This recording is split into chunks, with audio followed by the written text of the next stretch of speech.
Selamat sore MG Listener, masih di Intimate Sharing Session dan kali ini bersama saya, Kabul Indrawan.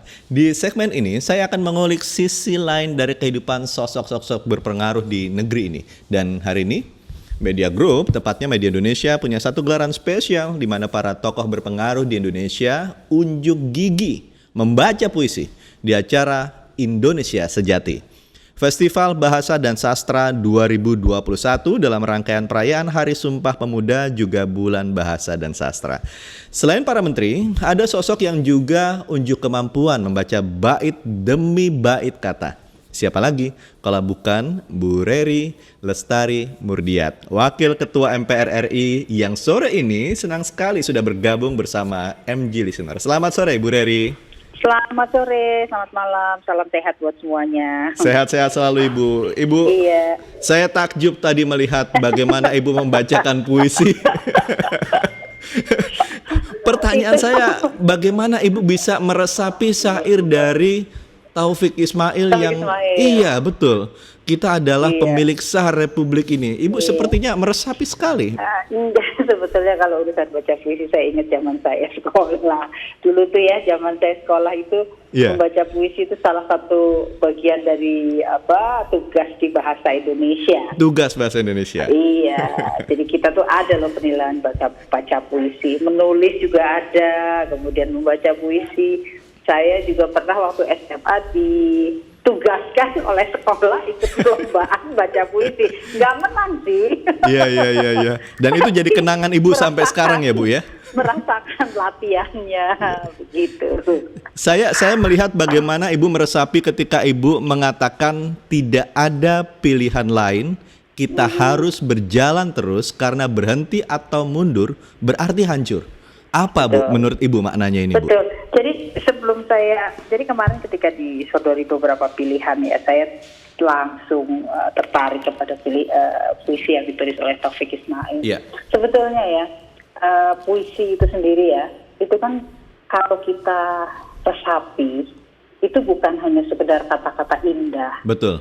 Yang dituliskan atau yang disusun. Kemudian kalau dulu tuh ada rumusnya. Ada maknanya kalau Ibu ya. AA, depan belakangnya AA atau Nana atau Nini gitu misalnya betul. Rima ya Bu ya istilahnya. Apa namanya ada tapi sebetulnya tidak seperti itu. Kan penyair bukan hanya mencari kata-kata yang bisa berpasangan, tetapi sebetulnya itu ekspresi yang ada di dalam dirinya. Saya kebetulan ibu saya almarhum itu kan kuliah dulu lulusan sastra ya, sastranya emang sastra Inggris. Jadi zaman dulu gitu, dan saya dibesarkan di rumah dengan banyak sekali buku-buku sastra milik almarhumah Ibu. Ya waktu kecil saya nggak ngerti ya, tapi saya tahu aja itu. Dan dulu ibu saya itu langganan tuh zaman saya kecil, ada majalah namanya Horizon. Iya. Sampai sekarang masih ada kan Bu ya Horizon terus, saya nggak pernah lihat ya. Atau mungkin saya memang bukan ini ya. Jadi kemudian beliau juga suka memberikan tugas kepada kami anak-anaknya untuk memahami sastra, kemudian memahami puisi. Belakangan saya bukan artinya seorang yang membaca buku-buku sastra dengan sangat dalam dan banyak, tapi buku-buku yang bagus berdasarkan referensi, puisi-puisi yang bagus-bagus. Belakangan kan juga makin banyak puisi itu sudah menjadi semacam bukan hanya sebenarnya sudah sejak lama ya. Dari situ kita bisa memahami betul apa yang sebetulnya dirasakan oleh penyair ya. Kemudian kalau kita dalami di situ kan sebetulnya mengasah batin kita, mengasah pikiran kita untuk lebih memahami dan menjalani makna. Nah, dalam puisi yang ditulis oleh Taufik Ismail, saya menangkap ada kegundahan luar biasa. Ada kegundahan yang dia hadapi, dan kemudian dia melihat bahwa kalau kemudian kita tidak berdiri tegak, kita tidak kemudian bersama-sama ya memantapkan diri kita, maka kita akan pelan-pelan akan membiarkan negara kita hancur. Betul. Di situ juga bahkan dia dengan lantang menuliskan kan negara kondisi kita yang tidak lepas dari bencana, dari nestapa, bahkan betul. dari kutuk dia menyebutnya. Nah, inilah yang menurut saya menggugah ya, untuk saya pribadi menggugah saya memilih puisi itu ketika saya mendapatkan undangan dari media Indonesia untuk ikut membacakan salah satu puisi. Iya. Ibu tadi mengatakan di rumah almarhumah Ibu itu sangat mencintai puisi dan ada buku-buku tentang sastra. Apakah ini saya jadi tergelitik dengan background pendidikan Ibu? Apakah ini yang sebetulnya mendasari Ibu kenapa Ibu masuk ke Fakultas Sastra UI ya Bu? Bukannya ambil kedokteran seperti Bapak? Iya, tapi saya arkeologi. Arkeologi, betul Bu. Memang ilmu budaya arkeologi di Indonesia tidak berdiri sendiri. Kalau di beberapa negara lain itu ada ilmu di bawah ilmu sosial ya. Iya, betul, bukan betul. hanya ilmu sosial, khusus arkeologi sama antropologi. Karena sebetulnya arkeologi itu multidisipliner. Kalau saya influence dari atau pengaruh dari ibu saya kenapa saya tertarik arkeologi, saya juga dibesarkan dengan majalah National Geographic. Wow, itu majalah kesukaan saya itu Bu, sampai sekarang Bu. Kecil-kecil yang dari zaman dulu tuh kita senang gitu lihatnya, gitu. Lama-lama dan mungkin juga karena kebiasaan ya, kalau kemana-mana itu saya selalu mengajak ke museum, kemudian mendengarkan cerita-cerita. Saya juga senang. Saya terus terang senang mendengarkan cerita-cerita zaman-zaman dulu gitu. Nah, ketertarikan itulah yang membawa saya kemudian betul-betul dari kecil bahkan menjadi seorang arkeolog. Saya ingat saya masih SMP, kemudian ibu saya ada reuni sama kawan-kawannya di UI dan saya dikenalkan waktu itu almarhum Profesor Mundarjito. Sini kamu harus kenalan, ini arkeolog betulan katanya. Betul, akhirnya saya menjadi murid dari Profesor Mundarjito yang baru berpulang ya tahun lalu. Oh iya. Ibu, kenapa Ibu tidak mengambil kedokteran ketika itu Bu? Apakah semata-mata karena memang terpengaruh oleh ibunda? Mungkin memang nggak senang dan calling ya. Jadi waktu SMA, orang tua saya itu sampai dipanggil oleh kepala sekolah. Oh iya. Ini anak bisa masuk IPA, tapi kenapa minta IPS? Yang dulu kan masih ada IPA, IPS ya. Kalau ayah saya bilang, anaknya memang nggak mau masuk IPA, kenapa harus masuk IPA? Kebetulan saya beruntung dibesarkan di keluarga yang bebas ya, betul. nggak dipilih boleh. Jadi kan waktu apalagi zaman saya, masuk orang bagaimana caranya harus bisa masuk IPA gitu kan. Nah ini saya dibilang itu saya nih bisa masuk IPA, kenapa nggak masuk IPA tapi jadi IPS ya. Nah memang ada lucu juga ya, jelek-jelek begitu jadi IPS, tapi saya bisa jadi pelajar teladan sampai ke Jakarta. Dan satu-satunya pelajar teladan dari jurusan IPS waktu itu berkumpul dengan pelajar teladan yang lain-lain dari macam-macam kota ya. Tapi karena mungkin itu pilihan ya. Saya itu nggak suka angka. Oh, Ibu nggak suka angka ya Bu ya? Sama sekali nggak suka angka. Terlepas kemudian setelah menjadi profesional ya, saya harus bisa baca laporan keuangan. Tapi saya betul-betul menyiapkan dan memiliki tim yang tangguh, yang mereka tahu persis. Saya dikasih tahu angka 10 kali, lupanya 20 kali. Karena memang ya harus memaksakan diri. Nah, tapi karena saya tahu bahwa itu dulu suatu keharusan, ya saya belajar, mencari guru, bahkan minta les sehingga nilainya tidak jelek gitu kan. Kebetulan saya orang yang agak gengsi kalau nilainya jelek gitu. Tapi ketika ada pilihan penjurusan, ya saya bilang nggak mau saya memang tidak tertarik dan tidak suka begitu. Itu ceritanya. Saya sebetulnya pernah membaca sebuah sebuah tulisan di majalah SWA Bu beberapa tahun silam ketika Ibu berpose di satu tempat di Amerika. Ketika itu Ibu kalau nggak salah sedang ambil pendidikan di MIT ya Bu ya? Iya, kebetulan saya tulisan sudah lama sekali ya. Iya, sudah lama sekali, betul Bu. Saya perlu Pak ada wawancara. Saya tuh begitu saya melihat. Itu saya dapat beasiswa dari UID ya, Program Ideas Indonesia, antara yayasan UID dan MIT Sloan School. Luar biasa Bu. Jadi saya melihat itu ketika itu saya langsung bilang, gua beruntung berada di perusahaan ini. saya langsung bilang begitu karena ibu itu saya langsung menganggap ini sosok yang luar biasa pintar. Jadi kenapa? Karena kan tidak berhenti belajar. Buat saya itu sangat menginspirasi ibu. Nah pertanyaan saya adalah ibu tidak berhenti belajar ya bu. Apa yang membuat ibu tidak berhenti belajar? Saya itu adalah orang yang percaya bahwa manusia itu menjadi seorang pembelajar. Menjadi seorang pembelajar. Menjadi seorang pembelajar itu adalah sebuah keharusan. Dan itu juga diperintahkan loh oleh agama.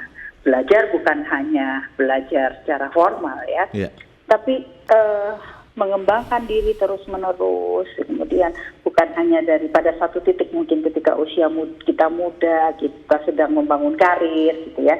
Kita menjadi pembelajar adalah kita berusaha untuk memiliki kemampuan yang memang ya kita mumpunilah di satu bidang. Tapi dengan bertambahnya usia, kita juga tetap harus menjadi seorang pembelajar. Betul. Pembelajar bagaimana menjadi seorang manusia yang arif, bagaimana seorang manusia yang kemudian mempersiapkan diri untuk berhadapan dengan masa transisi. Kita nggak bisa berhenti ya menjadi seorang pembelajar terus berhadapan dengan segala macam kehidupan yang kita lalui. Dan semua yang kita alami di dalam kehidupan ini saya pribadi ya.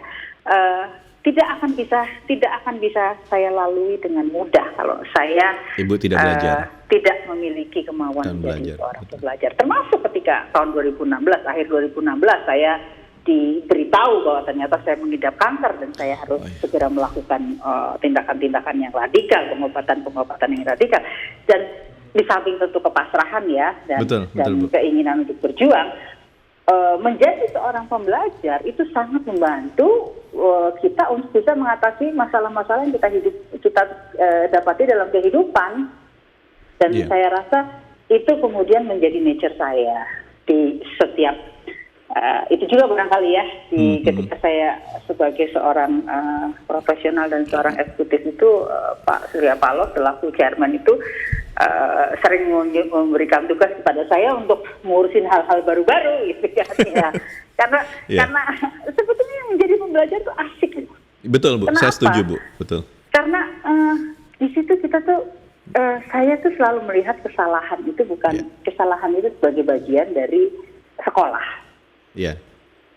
Itu yang kesalahan itu pasti memberikan pelajaran buat kita. Nah, tinggal bagaimana kita menyikapi kesalahan itu sendiri. Dan yang saya selalu bilang sama semua orang, menjadi seorang pembelajar itu membuat kita qualified. Qualified berarti kita tuh tahu apa yang kita tahu, tapi kita tahu apa yang kita nggak tahu. Dan kalau kita nggak tahu, kita nggak boleh sok tahu. Dan untuk itu biarkan orang-orang yang tahu menyelesaikan hal-hal yang mereka ketahui. Tapi karena kita sebagai pimpinan, ya kita harus bisa kemudian melakukan orkestrasi. Tapi jangan jadi pimpinan terus sok tahu, nggak ngerti bilangnya tahu karena jadi anak buah, nggak bisa begitu gitu. Betul. Disitulah sebetulnya kunci kenapa kita harus jadi pembelajar.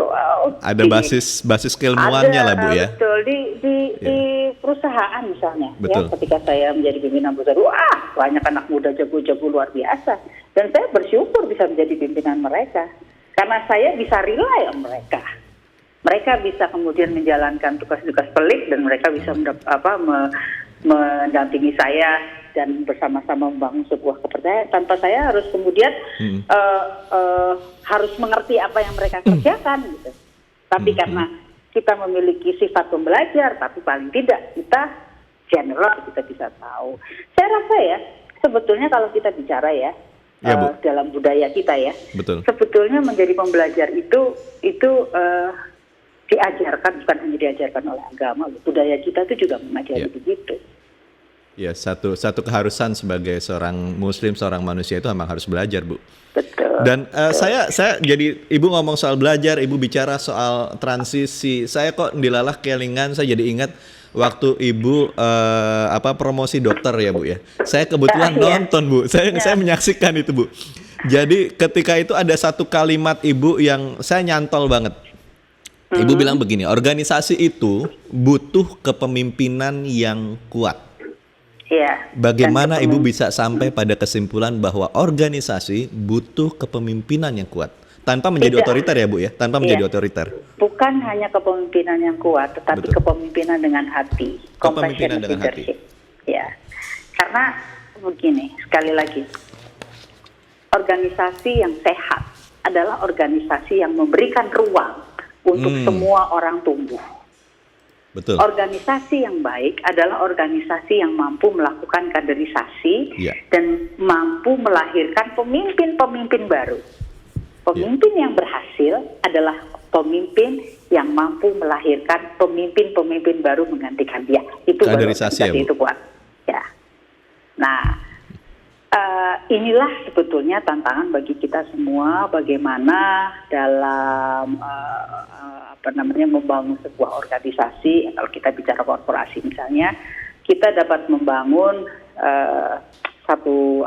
membangun dalam proses human development dan dalam proses kaderisasi melahirkan pemimpin-pemimpin dan menyiapkan jalan dengan baik. Kader-kader yang baru. Iya, dan gini loh, pemimpin yang baik adalah orang yang tahu kapan dia harus ada di depan, kapan dia harus ada di belakang, dan kapan dia harus mundur. Itu perjalanan siklus kehidupan manusia. Kita nggak bisa seumur hidup mau jadi CEO gitu, bisa rusak perusahaan, dan orangnya juga bisa rusak. Saya selalu bicara, saya mau naik kelas. Untuk saya bisa naik kelas, maka tim-tim di bawah saya, tim-tim di sekitar saya juga harus naik kelas. Kemudian pada usia-usia tertentu, kita sudah bicaranya lain ya. Saya udah usia mendekati pensiun ya secara formal. Tentu, nah di sini mungkin saya punya calling ketika Pak Surya Paloh meminta saya untuk bergabung di partai dan menekuni partai. Nah, itu masa transisi. Betul. Itu betul-betul satu pilihan luar biasa, 30 tahun sebagai seorang profesional, kemudian alhamdulillah saya juga menjalani satu proses pematangan yang secara natural ya, belajar politik bersama Pak Surya dari sejak beliau mendirikan partai. Ini tahun ini kita 10 tahun Partai Nasdem, dan proses itu, dan akhirnya 2019 saya memantapkan hati, 2018 ketika beliau meminta saya untuk maju sebagai anggota legislatif, saya mantapkan, saya siap. Dan alhamdulillah terpilih. Setelah terpilih mendapatkan tugas dari partai duduk sebagai wakil ketua MPR. Dan ketika itu Ibu mendapatkan suara yang kalau menurut saya itu besar sekali loh Bu, 162.996. Sebagai seorang pendatang baru itu luar biasa itu. Mungkin begini juga, saya harus mengakui bahwa ini privilege yang saya dapatkan karena ketika saya bergabung di partai, biar bagaimanapun kehadiran saya di partai kan, ketika kita membangun partai, kami membangun atau Pak Surya membangun Partai Nasdem kan adalah melekat di Pak Surya ya. Kemudian mendapatkan tugas sebagai, belum mencalonkan ya, tapi dari tahun 2013 sebagai koordinator wilayah Jawa Tengah dan Jogja dan tim pemenangan wilayah Jawa Tengah dan Jogja. Nah di situ karena waktu itu juga bukan sebagai calon legislatif, saya memiliki banyak sekali waktu untuk betul-betul turun ke lapangan, belajar, tertempa ya, jatuh, bangun, kepala jadi kaki, kaki jadi kepala. Betul. Udah pokoknya udah habis-habisan ya, sampai kemudian kita bisa berhasil mendapatkan kursi di pemilihan di 2014. Itu pertama kali Partai Nasdem duduk karena baru berdirinya 2011. Jadi ketika saya pulang ke Tuban Bu, beberapa tahun lalu sebelum tahun 2019, saya melihat spanduk Ibu di Demak. Tengah jalan. Betul. Saya langsung bilang sama istri saya, ini bos gua. Saya kenal Ibu ini, dan saya akhirnya menceritakan tentang perjalanan Ibu yang sebatas saya tahu ketika itu ya Bu ya. Jadi saya menganggap kok Ibu cepat sekali, sedemikian cepat Ibu belajar, sedemikian Ibu beradaptasi, dan kelihatan hasilnya bahwa kepercayaan masyarakat terhadap Ibu itu luar biasa ya Bu. Iya, sebetulnya itu juga proses yang panjang ya. Saya kan mengikuti Pak Surya dari, kalau sebagai profesional saya bergabung dengan Media Group 92. Pak Surya 92, 30 tahun berarti 30 tahun. Februari 92. Iya. kemudian ketika beliau memutuskan kembali ke politik, waktu itu masih di Partai Golkar, saya kan betul. Tetap mendampingi beliau ya, membantu beliau, tidak sebagai kader partai tentu, tapi sebagai staf beliau. Sampai proses, ada konvensi, kemudian ada pemilihan ketua umum Golkar, mengikuti pemilihan presiden waktu itu SBY yang didukung oleh Pak Surya sebagai kader Partai Golkar, terus kemudian 2009 Pak Surya mengikuti pemilihan ketua umum Golkar, tidak terpilih sampai akhirnya membangun partai. Itu kan saya mengikuti, itu proses belajarnya cukup panjang. Tapi bergerak sebagai kader adalah ketika Partai Nasdem didirikan. Iya. Itu. Ibu ini satu di antara 9 orang pimpinan MPR yang 9 itu 8-nya adalah laki-laki, Bu. Ibu mengalami masalah nggak, Bu, dengan komunikasi, mohon maaf ya, lintas gender seperti ini gitu. Biasanya kan laki-laki merasa superior begitu loh, Bu. Barangkali alhamdulillah tidak ya, dan mungkin kan ya mereka juga tahulah perjalanan. Satu hal yang saya beruntung adalah ketika bersama Pak Surya itu urusan SARA itu kan sudah selesai. Suku, agama, ras dan gender itu sudah selesai. Ya, bersama media group itu sudah selesai. Betul. Kita tidak pernah lagi membedakan dia laki, perempuan, agamanya A, agamanya B, sukunya A, sukunya B.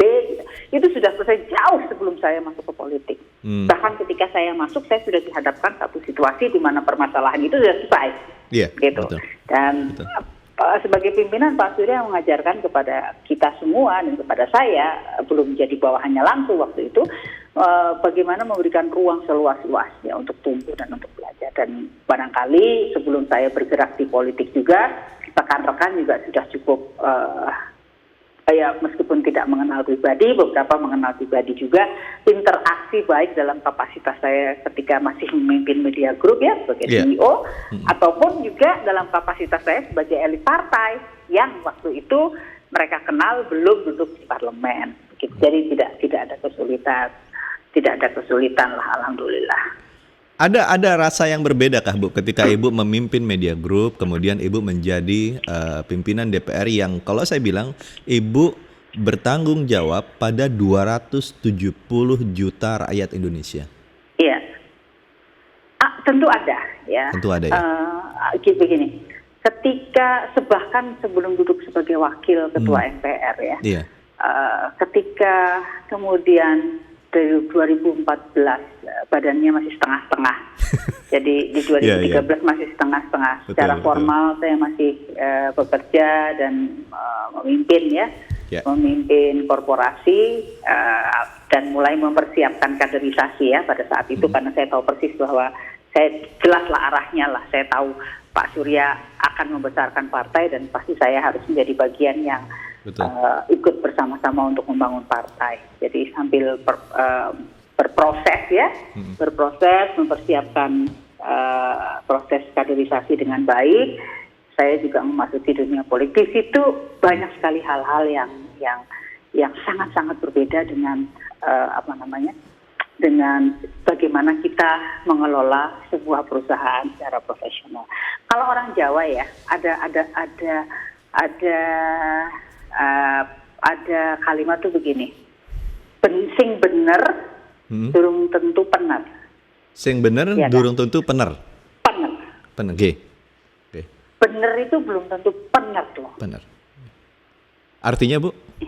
Artinya segala sesuatu yang benar belum tentu baik. Segala sesuatu yang benar belum tentu baik. Belum tentu baik. Kenapa, Bu? Nah, kalau kita di perusahaan hitam putih itu SOP jelas, hitam putih jelas, kemudian garis komando jelas. Garis komando jelas, betul. Masalah yang kita hadapi jelas dan clear. Ketika kita turun, saya tidak bicara masalah politik, tapi saya bicara dalam kondisi yang sesungguhnya berhadapan dengan dinamika yang kita hadapi di masyarakat. Di situ berhubungan dengan dinamika sosial. Di situ berhadapan dengan kemudian berbagai macam permasalahan yang tidak hanya satu sudut pandang saja, multidimensi permasalahan yang dihadapi. Ada hal-hal yang kalau dari kacamata kita sebagai profesional itu kita benar, dan kita harus lakukan. Kalau kita lakukan itu malah jadi salah, malah jadi merusak tatanan. Gitu. Contoh misalnya ya, ini contoh sederhana, contoh yang sederhana. Ini satu contoh konkret misalnya. Kita ada di satu komunitas, kita ada di satu komunitas masyarakat yang langsung berasal atau berada di kelompok masyarakat menengah. Tidak menengah lah, masyarakat marginal. Kemudian masyarakat marginal tersebut harus berhadapan dengan kondisi di mana mereka jangankan untuk kebutuhan sekunder, untuk kebutuhan primer saja susah. Mereka tidak bisa. Betul. Tidak bisa memenuhi. Dan kemudian bahkan pada satu titik-titik tertentu kehidupan mereka hari-hari saja itu masih mereka sudah bekerja keras mampu mereka masih belum bisa kemudian memenuhi apa yang wajibnya mereka, kebutuhan primer yang seharusnya gitu ya mereka berikan. Nah tiba-tiba sekarang ada satu aturan. Aturan yang mengharuskan mereka kemudian tidak boleh lagi misalnya ya menggunakan kan sekarang banyak karena untuk dan atas nama lingkungan misalnya betul. Mengharuskan mereka kemudian melakukan satu proses atau mendapatkan halangan untuk melakukan perambahan. Melakukan perambahan. Padahal mereka harus merambah. Terus kalau mereka nanti merambah, mereka salah, mereka dihukum. Dilematis, Bu ya? Nah, ketika mereka dilarang, kemudian mereka dilarang untuk masuk hutan melakukan perambahan. Yang perambahannya seberapa besar sih? Seberapa banyak sih mereka bisa nyolong? Mereka nggak punya alat-alat. Paling mereka ngumpulin kayu-kayu semampunya mereka aja. Menghukum mereka itu benar.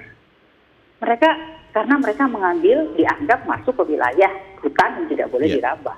Tapi harus benar. Mereka nggak bisa beli minyak kok. Mereka ternyata tidak menemukan ranting-ranting, terpaksa mereka motong. Apa mereka harus dihukum untuk itu? Banyak lagi cerita-cerita yang lain seperti itu. Dan itu terjadi saat ini, Bu? Itu real, betul. Ketika turun di masyarakat real. Betul. Kan begini, kita politisi itu saat ini itu sedang berada pada titik nadir. Ya, survei-survei juga menunjukkan partai politik adalah institusi yang paling tidak dipercaya.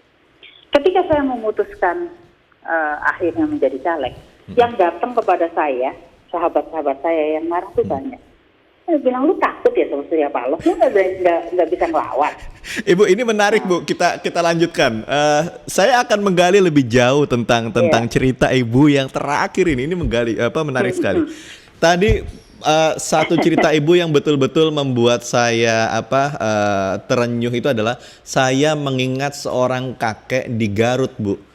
Itu persis seperti cerita Ibu, bagaimana dia dikumpulkan oleh sedemikian banyak orang, dikelepak kepalanya hanya karena dia dituduh mencuri makanan.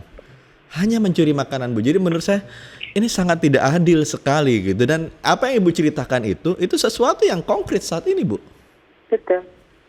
Betul. Bagaimana cara kita merubah mindset masyarakat? Itu kan bisa kita katakan main hakim sendiri ya, Bu ya. Bagaimana merubah itu? Gini ya, kalau kita bicara kondisi kita saat ini ya, Bu. Sebetulnya harus diakui dan disadari. Sekitar mungkin 2 dekade terakhir ya, 2 dekade terakhir. 20 tahun terakhir ini ya.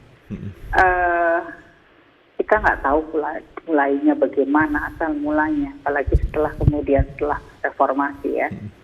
Ketika arus demokrasi kemudian semakin masuk gitu, sementara saya harus mengatakan masyarakat kita belum sepenuhnya paham. Dan perkembangan teknologi yang luar biasa, kemudian lompatan-lompatan teknologi, kemudian belum lagi arus urbanisasi. Iya. Ya, banyak lah ya jadi kita berhadapan dengan krisis multidimensi di sini. Pelan-pelan tanpa kita sadari prinsip-prinsip dasar kita sebagai manusia, khususnya manusia Indonesia itu pelan-pelan tergerus. Nilai-nilai kita, nilai-nilai yang diajarkan oleh agama, nilai-nilai yang ada di dalam budaya, dan bahkan nilai-nilai yang ada di Pancasila itu pelan-pelan itu tuh seperti hilang. Zaman saya kecil nggak usahlah bicara soal rasa ketidakadilan atau yang paling sederhana deh, toleransi aja. Toleransi. Zaman saya kecil itu rasanya tidak ada masalah tuh orang berbeda agama. Betul.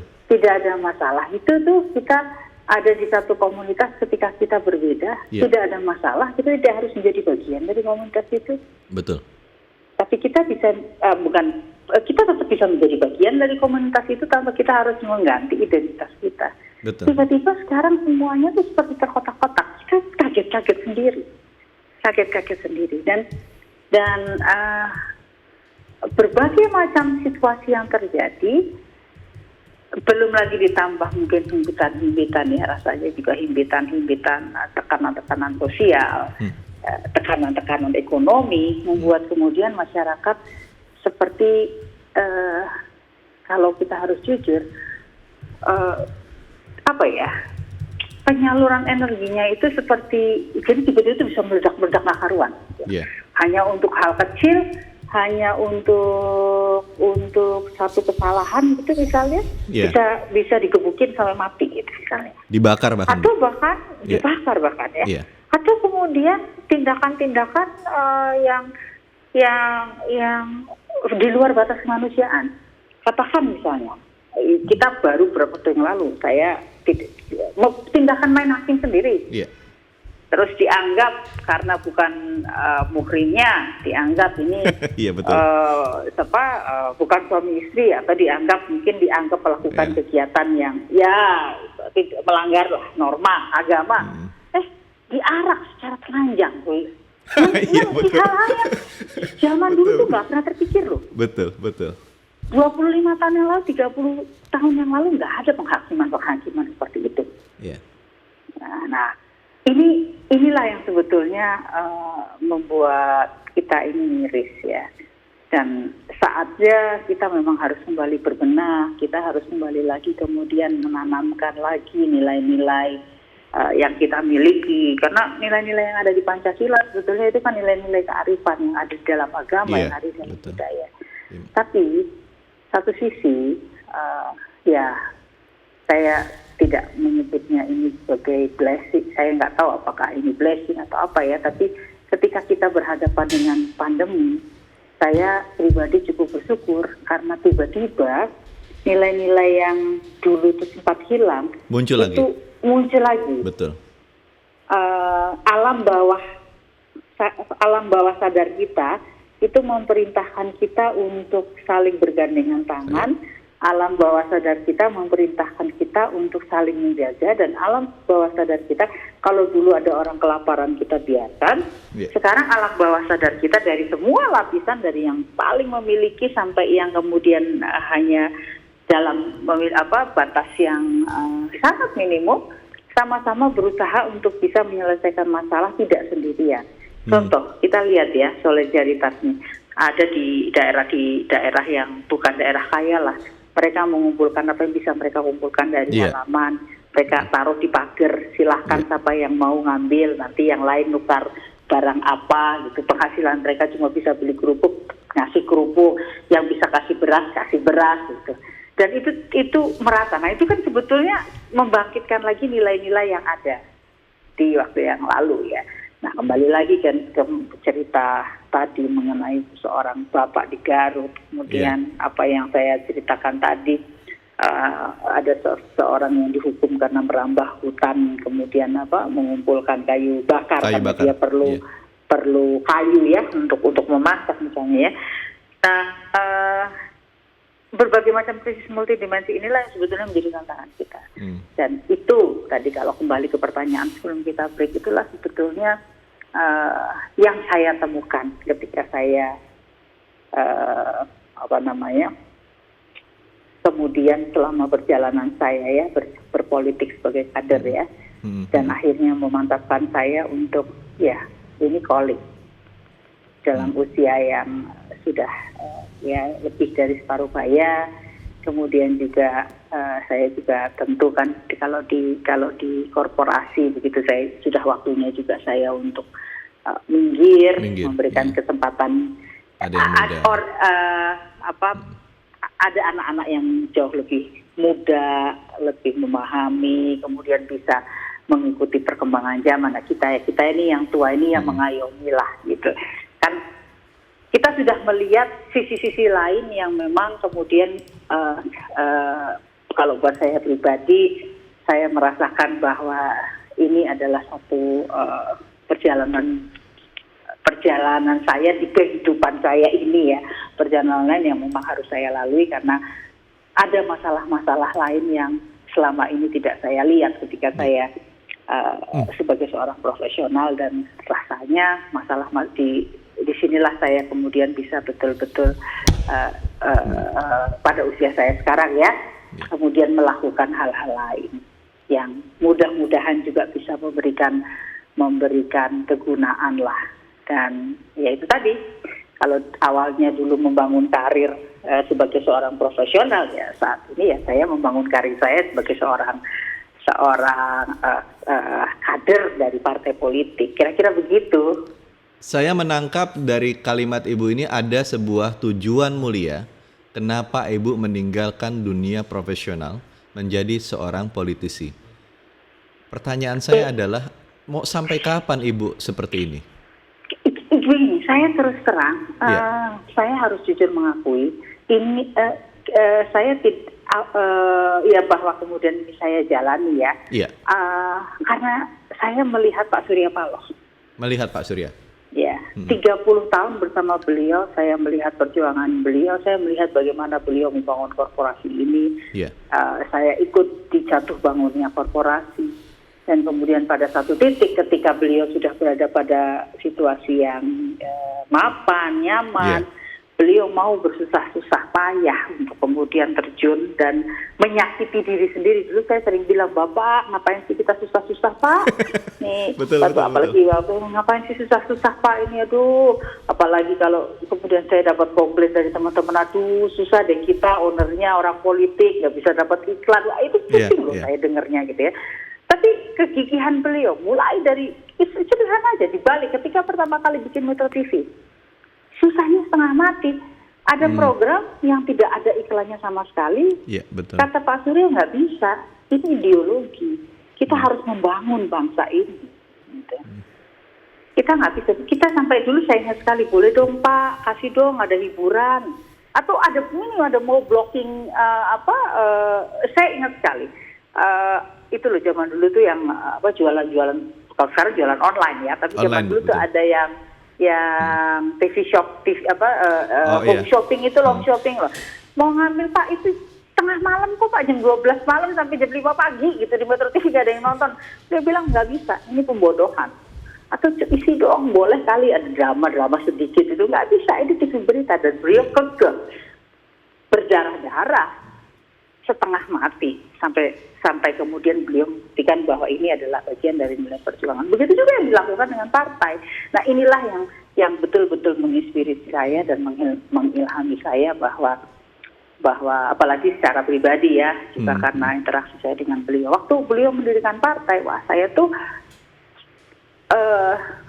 ketika beliau mengatakan serius akan membangun partai, saya dalam bicaraan saya empat mata dengan beliau sampai menangis. Saya bilang, ngapain sih Pak bikin susah, Bapak ini kan bukan orang kaya. Korporasi kita tidak seperti wah konglomerat yang kaya raya nggak karu-karuan. Betul.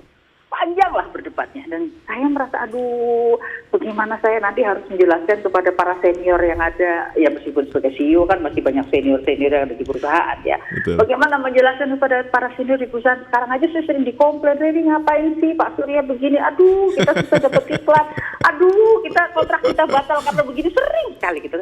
Saya udah bayangan saya waktu itu saya bilang udah panjang sekali itu dalam perjalanan seperti kita ada perjalanan saya ke luar negeri waktu itu. Saya kok berimajinasi ketika itu, kalau Ibu ngomong seperti tadi itu, saya membayangkan Ibu ketika itu sedemikian struggle-nya, berusaha meyakinkan para senior bahwa apa yang diputuskan Pak Surya, apa yang diprediksi Pak Surya itu adalah sesuatu yang pasti ya bisa. Betul. Saya nggak bisa menyalahkan kawan-kawan atau para senior karena ya wajar ya, kan dunia korporasi, dunia profesional itu kan ketakutan bersentuhan dengan dunia politik itu kan tinggi. Iya, betul. Dan dalam situasi seperti itu saya harus bukan berdebat lah ya, udah dengan di tengah berurai air mata. Benar Pak Surya mengatakan pada saya kalimat yang tidak mungkin saya lupakan. Dia bilang Bapak mendapatkan banyak dari negeri ini. Dan Bapak akan merasa berdosa kalau Bapak tidak melakukan. Artinya Ibu yang mendorong juga, Bu, ketika Ibu mengatakan ini. Begitu saya agak tidak setuju, terus terang ngapain sih Pak bikin partai gitu. Oke. Dan ini yang mesti saya ceritakan. Tahu nggak kalimatnya apa? Beliau bilang begini, mungkin belum kamu bisa jadi kamu tidak menikmati. Anakmu pun tidak, mungkin baru cucumu yang bisa menikmati perubahan, pikiran-pikiran gagasan restorasi besar, gagasan-gagasan besar restorasi Indonesia. Belum Bapak, belum kamu, belum anakmu, mungkin baru cucu kamu yang menikmati Indonesia yang kita cita-citakan. Terus Bapak bilang begini, ini yang saya nggak pernah lupa kali gitu. Kamu tahu nggak, kalau sampai Bapak mati dan Bapak belum lakukan, Bapak belum memulai untuk berbuat, Bapak tuh matinya penasaran loh. Kalau Bapak mati penasaran, Bapak jadi hantu. Kalau Bapak jadi hantu, kamu orang pertama yang Bapak takut-takutin. Ini kan betul disampaikan. Sampai segitunya, Bu ya? Sampai segitunya. Beliau karena melihat saya dalam keadaan menangis ya. Saya tuh bilang, Pak udahlah Pak, jangan bikin partai Pak. Aduh udah begitu kan. Itu udah panjang, udah jam. Iya. Kali jamnya dia bilang, Pak kamu nanti kalau Bapak mati penasaran, Bapak jadi hantu. Kalau Bapak jadi hantu, kamu orang pertama Bapak takut-takut. Jadi sampai begitu dengan bercanda. Tapi ya itu ini ya, secara guyon ya. Tapi pelan-pelan saya pahami apa yang dimaksud oleh beliau, dan saya rasa cita-cita beliau adalah cita-cita luar biasa, dan kewajiban kita lah yang ada bersama beliau dan percaya kepada cita-cita itu untuk bisa berada dalam untuk saya sudah saatnya. Saatnya. Kalau Ibu mengatakan percaya, saya adalah orang yang percaya, Bu. Saya adalah orang yang percaya. Jadi ini bermula di tahun 2023, Bu. Ketika Bapak mendukung salah seorang kandidat presiden yang tidak populer sama sekali dan beliau satu-satunya. Dan ketika menang kandidatnya itu, saya lihat Bapak ini nothing tulus. Udah jalan terus gitu. Saya bilang Bapak ini betul-betul sangat urusannya sudah soal ini Indonesia gitu. Saya tidak berpikir ini Indonesia gitu. Betul. Iya. Betul. Dan itu yang membuat saya bisa bersama beliau 30 tahun. 30 tahun, Ibu. Oh, itu yang mendasari Ibu ya, Bu ya? Iya. Ibu, satu hal yang ketika Ibu tadi ngomong soal kepemimpinan yang kuat, menyiapkan kader, pertanyaan saya adalah, apakah Ibu juga punya kader? Di mana? Dimanapun, Bu, di korporasi kah, atau di politik kah? Harus. Oke. Apa kriterianya untuk menjadi kader seperti yang Ibu bilang tadi? Begini, kita sebagai seorang pemimpin, dosa yang paling besar adalah kalau kita tidak bisa menyiapkan pengganti kita. Itu kita berdosa. Dan kita adalah pemimpin yang gagal. Baik itu di korporasi maupun di politik. Nah, jadi kalau kita mempelajari betul ya, di kepemimpinan itu ada beberapa level di dalam teori kepemimpinan. Orang bisa jadi pemimpin yang pertama memang karena dia punya SK, dia ditunjuk. Iya. Dia punya legalitas. Dia punya legalitas, oke. Ya, oke. Orang yang menjadi pemimpin ketika memiliki legalitas, orang yang dipimpinnya akan takut, akan tunduk. Pertanyaan berikutnya, apakah orang-orang yang dipimpinnya ini manut, tunduk, takut karena memang orang ini punya legalitas, atau karena memang orang-orang di bawahnya meyakini bahwa dia memang layak untuk jadi pemimpin. Oleh sebab itu kita tidak cukup hanya pemimpin yang punya legalitas. Kita harus jadi pemimpin yang bisa kemudian membawa anak-anak buah atau orang-orang yang dipimpinnya bergerak untuk mencapai tujuan secara bersama-sama di bawah direction-nya. Itu yang kedua. Cukup situ? Nggak cukup. Yang pertama ada surat. Kalau cuma berhenti ada surat aja, begitu suratnya nggak selesai, ya udah orang nggak lupa sama dia. Legalitas kedua, kalau surat, Bu, ya? Yang surat ya, legalitas. Yang kedua naik kelas nih. Dia bisa membawa, memimpin. Tapi apa cukup di situ? Nggak cukup. Dia harus naik kelas lagi jadi pemimpin yang ketiga. Level pemimpin yang ketiga, dia kemudian harus mampu melahirkan inovasi-inovasi, kemudian mengajak orang-orang yang dipimpinnya untuk berkreasi. Sampai di situ aja, nggak cukup juga. Naik kelas dia harus level keempat. Apa level keempat? Dia harus mulai bisa menciptakan orang-orang di bawah dia menjadi pemimpin-pemimpin baru yang siap menggantikan dia. Nah, apakah bisa berhenti di situ saja? Enggak. Pemimpin yang paripurna, pemimpin level kelima. Pemimpin level kelima itu adalah orang yang sudah selesai. Orang yang ada di tepi, orang yang sudah melalui semua proses itu, dan yang memberikan direction. Tapi tidak terlibat. Jadi dia ada, dia dihormati, dia besar, dia menjadi panutan, tapi dia tidak mencampuri lagi urusan orang-orang yang dulu dipimpinnya, tapi dia menjadi pendamping. Dia menjadi sparring partner ketika para penggantinya membutuhkan pendamping, para pendampingnya membutuhkan sharing, para pendampingnya mungkin masih membutuhkan arahan orang-orang yang didampinginya. Tapi ketika orang-orang yang didampinginya tidak memerlukan, dia bisa memposisikan dirinya dengan baik di tepi lapangan, kemudian melihat, kemudian tahu persis kapan dia harus memberikan motivasi, dia tahu persis kapan dia harus silam, kapan dia harus ada di sebelah yang sekarang menjadi pemimpin. Nah, itu adalah level pemimpin dari mana. Pemimpin yang paripurna adalah pemimpin yang kemudian melalui proses itu semua. Jadi kembali ke pertanyaan tadi, pemimpin yang baik adalah pemimpin yang bisa melahirkan pemimpin baru untuk menggantikan dia. Pemimpin yang tidak bisa melahirkan pemimpin baru berarti dia pemimpin yang gagal. Pemimpin yang bisa melahirkan pemimpin baru adalah yang berhasil, ya, Bu, ya? Iya. Pemimpin yang bisa melahirkan pemimpin baru untuk menggantikan dirinya. Menggantikan dirinya. Lagi. Tapi itu bukan follower, ya, Bu, ya? Loh, bukan. Dia melahirkan pemimpin baru untuk menggantikan dirinya. Karena dia juga harus naik kelas atau dia harus minggir. Harus minggir juga. Ada satu, kalau misalnya ya, kalau dalam filosofi wayang itu kan, pada satu titik raja stop jadi raja, jadi pandita kan. Madeg Pandito. Iya. Dia sudah masuk ke dunia yang lain. Betul. Tapi ketika raja yang berkuasa menggantikannya membutuhkan perbimbingan, membutuhkan pendampingan, atau kemudian membutuhkan pengayoman, maka Pandito ini akan melakukan, akan memberikan. Nah, sejatinya seorang pemimpin begitu, dia tahu kapan dia harus, itu ada istilah lengser ke Prabon kan? Lengser ke Prabon.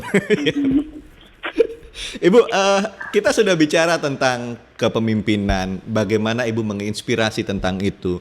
Kita bicara juga soal pendidikan, bagaimana seorang manusia itu sebetulnya harus tidak boleh berhenti belajar. Ibu juga bicara menginspirasi tentang bagaimana manusia Indonesia itu memiliki satu jiwa yang saat ini muncul lagi. Nah, saya kok sekarang tergelitik dengan Ibu itu tentang Ibu mendirikan sebuah organisasi yang namanya Sahabat Lestari. Iya Bu, jadi apa sebetulnya yang mendasari Ibu sampai membentuk sebuah komunitas itu ya Bu? Jadi sebetulnya kan memang keterlibatan saya di yayasan-yayasan sosial itu sudah dimulai ketika masih sebagai profesional korporasi. Termasuk sebetulnya ya ada satu momen yang betul-betul merubah kehidupan saya. Ada satu momen, iya. Ada tsunami. Oh, tsunami 2004. 2004. Suatu hari ada tsunami, Pak Surya telepon dari Medan, tanya, Rer, kamu tahu nggak, Bapak mau mati tadi. Kenapa Pak? Saya bilang, ini gempa besar. Waktu itu mau ada kawinan. Bapak jatuh sama kita, mau berdiri aja nggak bisa. Ini pasti ini sekali. Nah. Terus sore-sore beliau telepon. Ini dapat kabar. Kita belum tahu apa yang terjadi waktu itu. Dapat kabar bahwa Aceh luluh lantang. Kita belum tahu ya ketika itu Bu ya. SNG itu baru berjalan secara waktu malam. Terus malam dapat kabar bahwa hancur, belum bisa ada kontak sama sekali. Kalau ingat 2004 Metro TV adalah media pertama yang berhasil menembus dan mengabarkan kondisi Aceh kepada dunia. Betul. Saya masuk Melabuh ketika itu Bu. Masuk Melabuh ya. Iya. Kemudian Senin pagi jam 7 pagi kita sudah kumpul di kantor. Lalu dimulai, kita ingat kita berangkat hari ketiga, bawa pesawat lah, pokoknya mempersiapkan segala sesuatu. Dan saya dapat tugas menjadi koordinator. Indonesia Menangis waktu itu program yang kita lakukan. Oh iya, betul. 1 bulan penuh itu Bu? 40 hari. 40 hari tepatnya, betul. Ya. Indonesia Menangis dan tiba-tiba ini kan jadi gerakan yang luar biasa besar. Tapi yang sangat mencekam adalah saya berangkat pertama kali ke Aceh hari ketiga. Saya ingat sekali hari Senin, hari Selasa Bu Syanet berangkat dulu. Kemudian saya berangkat sama Pak Surya, ada beberapa pesawat dengan bantuan yang pertama. Dan ketika mendarat di Banda Aceh itu mayat masih ada di mana-mana. Pertama udah sampai mendarat mau nurunin barang-barang bantuan, nggak bisa diturunin karena nggak ada forklift. Ketemu forkliftnya nggak tahu kuncinya di mana, nggak ada operatornya, wah pokoknya luar biasa aja. Darurat turun itu betul-betul ya Bu ya. Darurat begitu turun dari pesawat kita kan bawa 3 pesawat, saya ingat selalu. Orang tuh pada kelaparan. Untung kita memang udah siapin bawa roti-roti segala macam, dan itu saya ngeliat sendiri. 40 hari. Siang hari saya pulang dari Kedoya itu jam 1 pagi, jam 6:30 sudah sampai kantor lagi. Itu saya nggak tahu kekuatan apa yang menggerakkan. Kita bisa bekerja sampai seperti itu. Ribuan orang loh. 3.300 relawan bekerja di kantor Kedoya dari pagi sampai malam. Luar biasa. Itu bukan kantor karena itu sudah autopilot, pilot. Itu bukan karena ada dikasih itu Bu, tapi itu karena kemanusiaan. Calling. Betul, calling. Dan itulah yang kemudian merubah. Nah, ketika Pak Surya memutuskan membuat sekolah, memerintahkan kepada saya, Yayasan Sukma didirikan, saya merasakan sendiri setengah matinya membuat sekolah di Aceh, ngerasain bagaimana mau dibunuh, ngerasain bagaimana sekolahnya mau dihancurin, melihat dengan mata kepala sendiri bagaimana anak-anak trauma. Jadi waktu hari pembukaan tuh kita kaget, kan tiba-tiba anak-anak nangis histeris karena dengar helikopter. Presiden kan SBY waktu itu, mereka pikir mau diserang. Terus sehari sebelumnya kan ada sweeping, bukan sweeping lah, itu kan biasa kan, kalau mau acara presiden mau datang kan harus ada sterilisasi. Anak-anak di asrama kan kita kumpulin. Nangis mereka pikir mau diserang. Kita tuh kaget sampai saya minta anak-anak semua itu, ayo yuk kita di luar di lapangan kita ajak nyanyi, kita udah jadi kayak guru TK. Karena mereka, saya ingat sekali, ayo kita nyanyi semua. Kita nggak menyangka bahwa mereka ngelihat tentara-tentara sampai sepanik itu. Saya berhadapan dengan anak bisa berantem dengan bapak kamu bunuh bapak saya. Dari pihak yang pro maupun pihak pro Indonesia atau pihak anti Indonesia, dan selama 6 bulan berhadapan, sekolahnya mau dibakar segala macam. Itu titik balik buat saya dan rasanya buat kita semua di media group.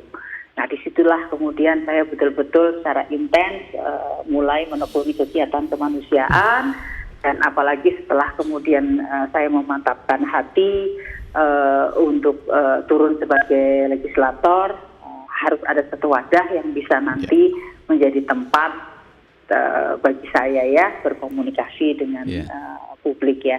Dan memang untuk itu Sahabat Lestari saya dirikan. Awalnya pertama memang karena saya seorang cancer survivor, kegiatan ini saya khususkan untuk ya sebagai sarana komunikasi dan membina para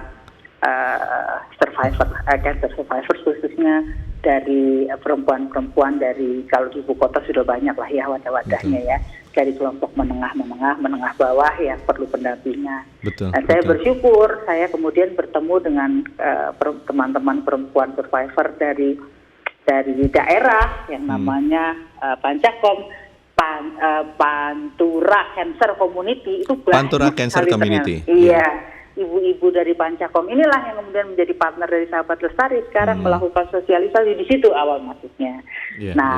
Memang kemudian Sahabat Lestari memang memberikan perhatian khusus kepada masalah-masalah yang berhubungan dengan kesehatan dan masalah-masalah sosial serta pendidikan, terlebih terkhusus lagi perempuan dan anak.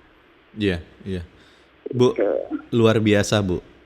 Dan sampai tanpa terasa 1 jam sudah kita berbincang Bu. Saya merasa, produser saya udah nunjuk jari, nunjuk tarik terus Bu. Saya bilang kalau saya bisa saya pengen 2 jam ini sebetulnya. Karena banyak yang saya pengen gali dari seorang Ibu Rery ini, luar biasa. Ibu Rery, matur nuwun, terima kasih atas salam sehat buat semuanya. Ibu, terima kasih Ibu telah berkenan menjadi narasumber yang menginspirasi MG Listener dalam Intimate Sharing Session ini. Iya. Sehat selalu Terima Ibu. kasih kembali, sama-sama. Salam untuk semuanya. Terima kasih, selamat malam.